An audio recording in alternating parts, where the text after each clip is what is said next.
Welcome to this week's edition of our Midweek devotion. We're glad that you have joined us. I'm the Reverend Will Ryan, the senior minister at First Christian Church in Fulton. And every week around this time, we stop for our devotion. We stop doom scrolling, we stop work maybe a little bit and focus on something a little bit more graceful. And so we'll get right into it. The sausage biscuits from Wendy's I eat on the way to the office. The Swiffer wet pads I use to clean the kitchen, the bathroom, the basement floors, the iPad I throw at my kid when she's been screaming for an hour and it's only hour two into a 4.5 hour car ride. These are all things I do because of convenience. I know they are not necessarily the right choices for my body, the world's ecological health, or my kids' development, but that doesn't matter at the moment. I'm choosing them for convenience because they give me a short-term benefit.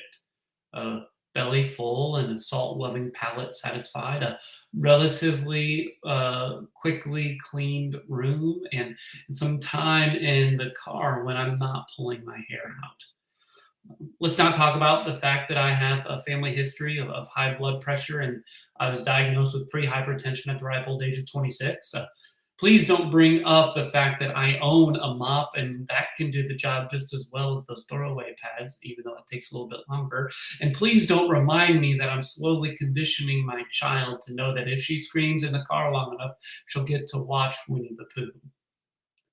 I know these aren't the most healthy decisions, but I do them anyway, even with the nagging voice in the back of my mind telling me I shouldn't be doing them.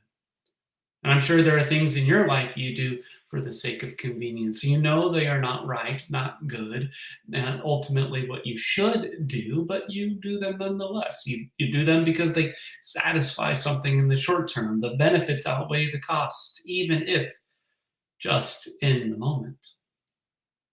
Now, Paul, the Apostle Paul, was no stranger to such ideas, knowing what you should do and not doing it anyway.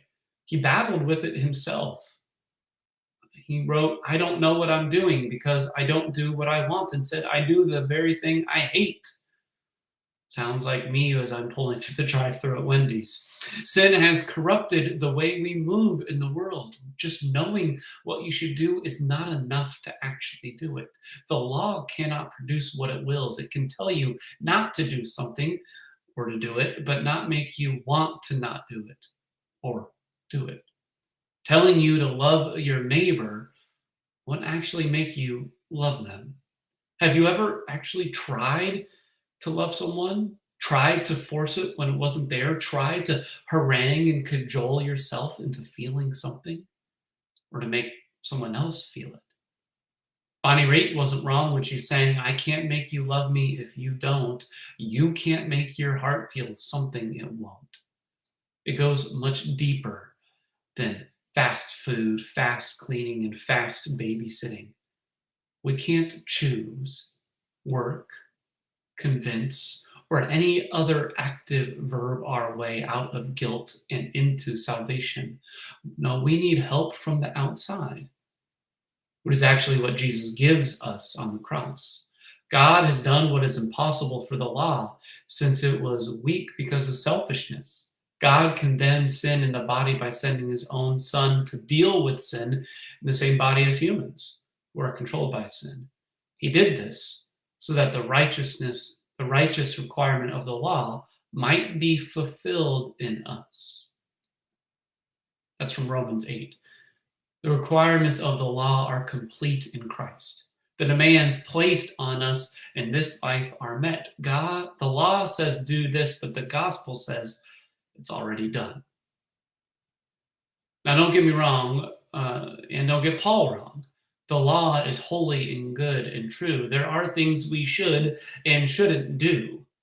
Paul wasn't afraid to use the declarative to exhort his fellow believers to do particular things. Take, for example, 2 Timothy. Paul penned the letter to try and reignite the spark for his young protege, and And in it, he told Timothy to do certain things, to behave certain ways, to remember certain people. Paul even gave Timothy the basis of his ministry from then on. It says in 2 Timothy 4:2, preach the word, be ready to do it, whether it is convenient or inconvenient. This sounds a lot like the law. Do this. But it is based in the grace of God. Paul tells Timothy to preach the word, but it could really just mean preach Jesus. Preach his grace. Preach his forgiveness. Preach his new life. Preach his redemption. Do it when people want to hear it and when they don't. And let's be real, most people probably won't. Not during Timothy's lifetime and not now either. But that doesn't stop Timothy nor the church from proclaiming the gospel, preaching the word, because it is the only thing that frees people from the shoulds and the oughts. It's the only thing that's going to stop the nagging voice in the back of my mind from constantly berating me for choosing the convenient over good and right. And it's the only thing that's going to stop the nagging voice in the back of my mind from constantly berating me, because the only reason I chose the good and inconvenient is out of guilt.